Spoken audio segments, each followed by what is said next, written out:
네, 김경호 사장님. 네, 네, 언제 오셨죠? 지난 2월 달에 왔습니다. 올해 2월이죠. 2017년에 문재인 대통령이 공항공사 방문해서 1호 공약으로 비정규직 제로 시대를 선언했습니다. 그때 악수하셨던 분이 있어요. 이분이 지금 현재 어디 있는지 아십니까? 예, 모르고 있습니다. 오늘 국감장에 오는 도로에도 있었는데요. 제가 1년 전에 똑같은 질문을 던졌습니다. 그리고 1년이란 시간이 흘렀지만 저분은 여전히 이슬을 맞고 거리에 서 있습니다. 아마 의원님들 중에 차창 밖으로 시선을 던졌다면 이분이 보였었을 겁니다. 정규직 전환 이후에 해고된 방재직 직원 47명 중에 한 사람입니다.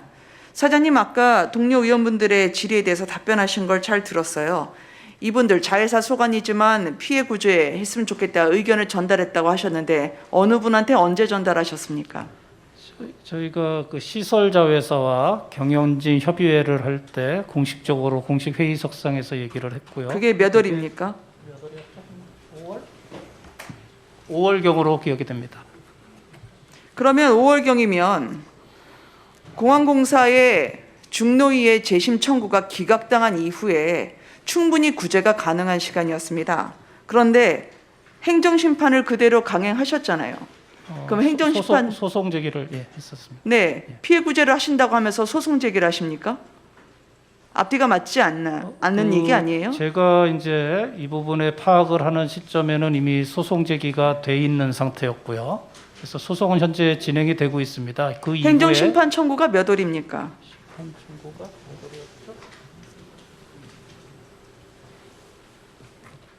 6월입니다. 6월, 예. 말씀하신 이후죠. 소송이 이미 제기됐다는 말씀은 사실에 맞지 않죠. 피해 구제 의사가 있고 의지가 있었는지 분명히 의심받을 수밖에 없는 상황이죠. 맞습니까? 제가 이제 명확히 파악을 못했던 것 같습니다. 당시 부임하고 여러 가지 복잡한 일이 있고 해서 어쨌든 이제 소송은 자회사에서 그 행정심판의 진호위 판결에 불복해서 진행이 되고 있었고, 네, 저는 뭐 지금 이후에 판단을 그 했습니다. 사실은 저희가 충분히 예. 그 PPT를 통해서 말씀드릴 수 있고요. 1년 전에 그 당시 사장 대행의 이야기는 마음이 아프다. 그래서 취업이 이루어지도록 하겠다라는 이야기였습니다. 아무리 대행이라 하더라도 사장직을 물려받으신 분으로서 그 발언의 무게는 저는 승계가 됐어야 된다고 생각을 합니다. 2017년에 이분들은 합의서 노사전 협의에 따라서 공항공사에 일하고 계시다가 자회사의 정규직으로 들어가라는 얘기를 들었고 그 말만 믿고 따랐다가 나중에 채용 시험에 떨어진다 하더라도 별도 채용을 통해서 고용을 보장한다라는 합의서를 믿고 있었던 분입니다. 그런데 이 모두가 다 수포로 돌아갔죠.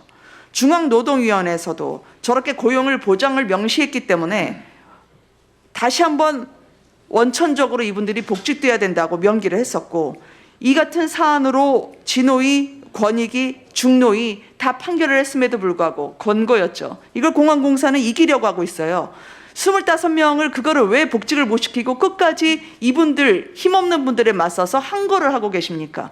그게 힘있는 전 세계의 탑 랭킹 5에 매출액 3천억에 달하는 공항공사가 할 일입니까? 왜 이분들을 고용 안 하십니까, 사장님? 저희가 직접 고용하기는 현재 어려운 상태이고요. 자회사에 그 직원 신분이라는 부분에 대해서 지위 확인 소송이 들어가 있습니다. 이 부분은 이제 자회사 직원으로 구제를 하는 게 맞다고 저는 생각을 하고 있습니다. 그러니까 자회사의 일이기 때문에 인사에 관여할 바가 아니라고 얘기하시지만 이분들은 공항공사에서 처음부터 일을 했던 사람들입니다. 거기에 자회사 일이라고 지금 손절하시면서 할 상황이 아니라고 생각해요. 분명히 아까도 피해 구제 얘기하셨지만 실질적으로 피해 구제에 대해서 공항공사가 한 게 단 하나라도 있었습니까? 말씀해 주세요. 저희가 채용을 지금 소방대는 본사 소속으로 되어 있습니다. 그래서 채용 절차를 거칠 수 있는 부분은 최대한 채용을 하고 만약에 그 부분을 통과 못 하시는 분들은 이제 자회사에 소속이 돼서 다른 업무를 맡으시면서 일하실 수 있도록 그렇게 해야 된다는 게 저희 생각이고요. 이 부분은 저희 자회사 경영진에게 이렇게 분명히 전달을 했기 때문에 그렇게 방향을 잡아갈 것으로 생각을 합니다.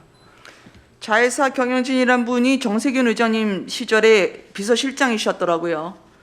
그게 시설공단의 전문성과 어떤 연관이 있는지 모르겠지만 정무적으로 답변하고 오늘 넘어갈 일이 아니라고 생각합니다. 오늘 국감이 끝나기 전에 이 부분에 대한 확실한 답변을 서면으로 주시기 바랍니다. 네, 비정규직 그렇게 하겠습니다. 서름 없는 행복한 세상이라고 하지만 소방대 고용 안정이라고 해도 이분들은 고용 불안이고 노노 갈등에다가 취업을 하겠다는 분들은 부러진 펜으로 절망하고 있는데요.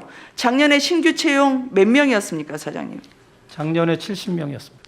올해는 신규 채용 몇 명입니까? 65명 하고 있습니다. 내년에는- 진행 중에 있습니다. 내년에는 신규 채용 계획이 몇 명입니까?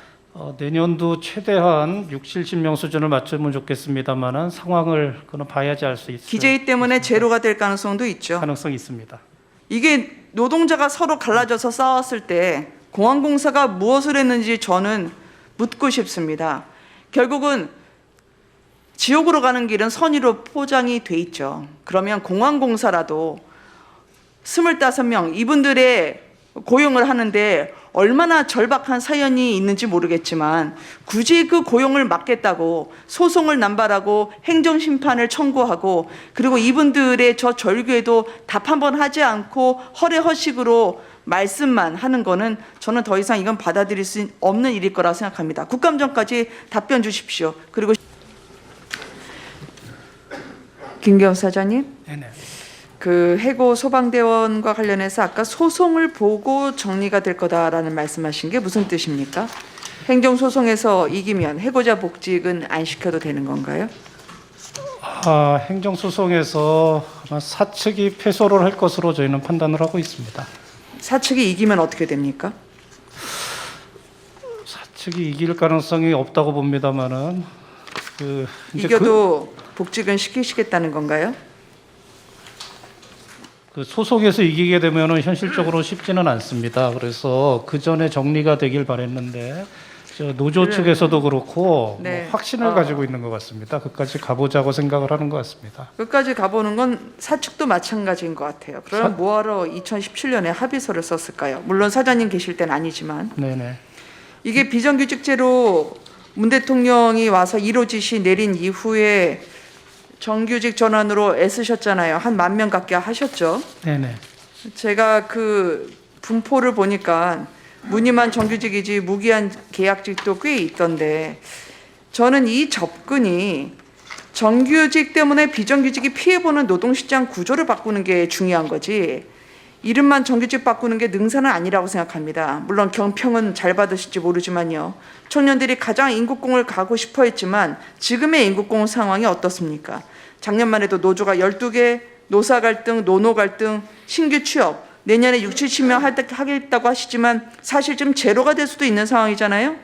그리고 전쟁터처럼 지금 뭐 소송의 내용 증명, 진정까지 갔는데 저는 이거는 노동, 즉 정규직과 비정규직에 대한 개념 정립 하나 없이 진지하게 노동시장을 바꾸겠다는 접근 하나 없는 문 대통령의 구호로 이 비극이 씨앗이 잉태됐다고 생각합니다.